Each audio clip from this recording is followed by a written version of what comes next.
How I started on Dreamscape was, of course, the thing wrapped up, and I went back to school at Cal Arts to finish off my grades and to get my small, meager films done so I can graduate.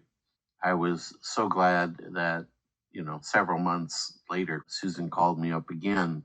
She was bidding on Something Wicked This Way Comes and Dreamscape. I didn't care which. I just wanted to go back into the film industry again and work.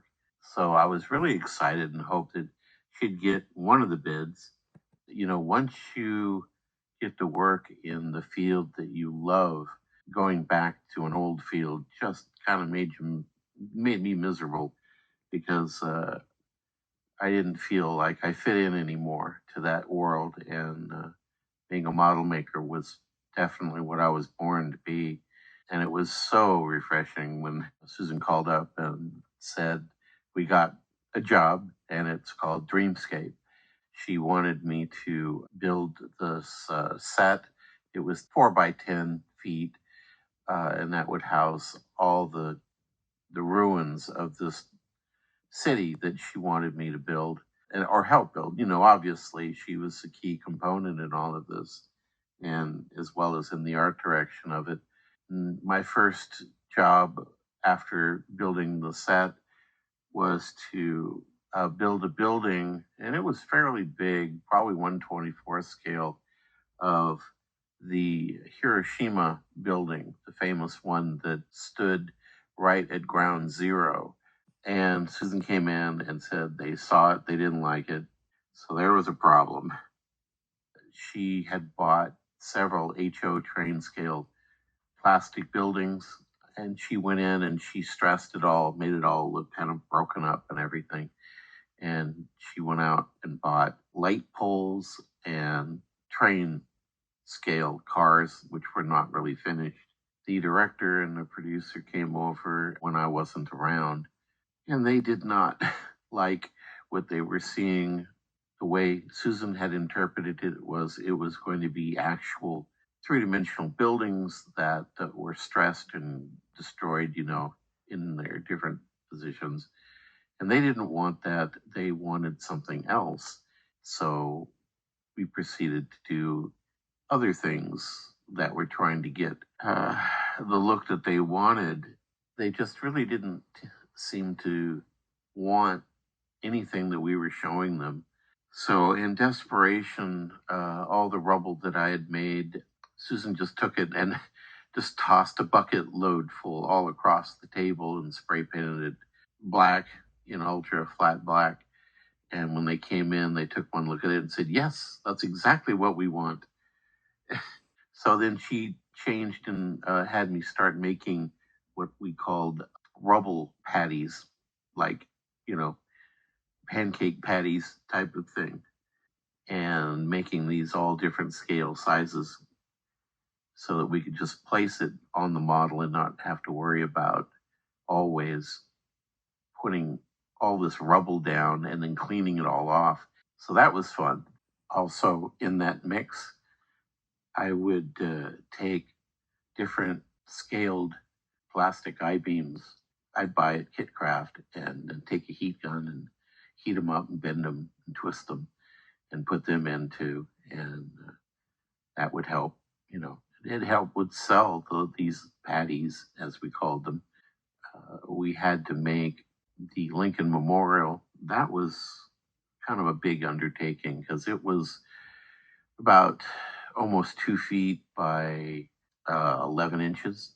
We tried to match it. I'd make the big slab out of plaster. I'd first make the mold out of styrene and found out, really fast that plaster doesn't like to stick to styrene. So I was able to make up the molds and pour in the plaster. And once it hardened, I could pop it out. And then Susan would go through and take her tools and make all the cracks and all the detail that went into it. Also, the columns were made by taking tubing, plastic tubing, the scale size we found would work. And I would lay it down on tape and then roll it into a tube. And then I'd pour plaster down the tube and let it harden. We still needed a miniature Lincoln sitting on his chair, and I wasn't a very good sculptor, so I just couldn't do that, and neither could Susan Turner. But we had a gentleman there that was going to be the camera operator, and he was going to shoot all the miniatures. His name was Kevin Kuchaver, and he said he could sculpt it. So we had some clay. He sculpted it to the scale that we wanted. We were going to have Jim Danforth do a matte painting of the destroyed city scene, and then they were going to place in a trolley going down the street.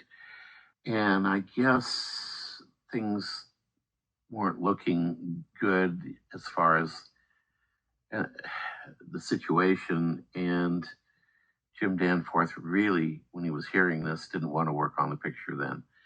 And so that kind of caused a problem. So Peter Coran said, well, what the heck? Don't they make model kits of the Capitol and the different things that we might need? And Susan went down to Kitcraft again, our lead supplier, and found a model kit of the Capitol, the White House, and then, of course, I would have to make the Lincoln Memorial. I put together the White House model kit and the Capitol, and then she had fun going through and cutting it up and ripping it up to make it look destroyed. And then she went in, she painted it, and they looked really nice. She went in with the Capitol building and added some detail on the inside of the dome so that when she cut the dome, you could see into it. And there were, a lot of detail pieces that she made in it. And that was kind of fun to see that going. Susan built the trolley. She found one at a hobby store and modified it to make it look like the one that was in the movie. She also made the entrance of the trolley tunnel. I finished off with paper mache sides. We also had Steve Berg and Linda Obalel help out in making a few things. Steve Berg did the cone, like a forced perspective cone, where when the snake man gets his head cut off, you see the head fall down into that pit. How they filmed these miniatures is another table which I had to build, which was narrow. It held just a very simple stepper motor with two long line tech rails and had a worm screw down the center. And Kevin was also setting up his lighting rig that went up and over the 10-foot model. Eventually, we had to share that space with Jim Pearl because he had to come in and he was going to do a cave where there was a creature in it. So that meant that I had to swing that whole set around sideways, which literally didn't leave any room for the table that had the rail on it. And so, here I am. I'm very naive, but I knew things had to be done. So I took a jigsaw and I cut a hole in the wall and stuck the rail through the wall, and the motor was on one side and the rail and all the rest of the stuff was in the room. And Peter Gran came around and he gave me such a funny look and said, now you are going to repair that, aren't you? And I said, oh yeah, I can repair that, no problem. But I just thought, you had a problem, you have to solve it, have to share the room. And the set that Jim Pearl would need was a table that was at least 5 feet tall that would have a cave in it. We were supposed to match the Bronson Canyon cave because that's where they were going to shoot the live action. And this eventually became about 3 feet by 3 feet. And I believe that Susan went in and painted the whole cave with all of her techniques. And she did a wonderful job with this. During this project, there seemed to be some problems with people's personalities and situations. And it did not make things very pleasant at all. It really affected Pete and Susan and me and Kevin. We had a deadline to get a model out, and many a time we were not getting direction. So Kevin took it on his account to just start placing things on the model and getting things so that we can shoot, because it was very important, obviously. And there were some personality problems between some of our people. It didn't make life very fun. Eventually, those problems would come to a head, and we would lose Susan, which was kind of sad. I wish that things had worked out better for her, but that they didn't. So Kevin had to take over getting things done. She was there for Buddy's basement, and she helped with all that detail, as well as this long stair that had to be made. And she hired another model maker to do that. She was very scared about the union because she was afraid I was going to mention that I was not in the union. She didn't have me take pictures, and she wanted to keep me quiet. She didn't want people to know about me because I was non-union, and union representatives could really come down hard on VCE for hiring people like me. And Jim Pearl was going to be animating on Buddy's Basement. We needed a place to put it because we were starting to run out of room, the model shop, and then the little stage that we had. So making Buddy's Basement was another way of having fun, making miniatures and representing real life items. And we had fun doing that part. I would make some stuff out of the Bondo or figure out how to do something. And then she would go back and she'd detail it and paint it. Did a wonderful job on that. The barrels were made out of balsa wood. Then Susan would go through and she would put the rings around the barrels. And again, having fun, I would hammer out the big stuff, and then she'd go in and find jewelry fittings or different things like that and use them on the miniature. And, she made the bicycle that was in the background, and, lampstands she found pieces for. And it was fun. And she liked that situation. And I didn't mind, being so inexperienced at what to do. I had an instinct, which was not a problem, but I still had to have her leadership. Randy Robertson and Susan introduced me to Forey Ackerman, and we made a time where we could go and visit Forey at his place, and I got to visit him several times over the years, which was wonderful to be able to see the actual miniature models that Ray Harryhausen had at his house.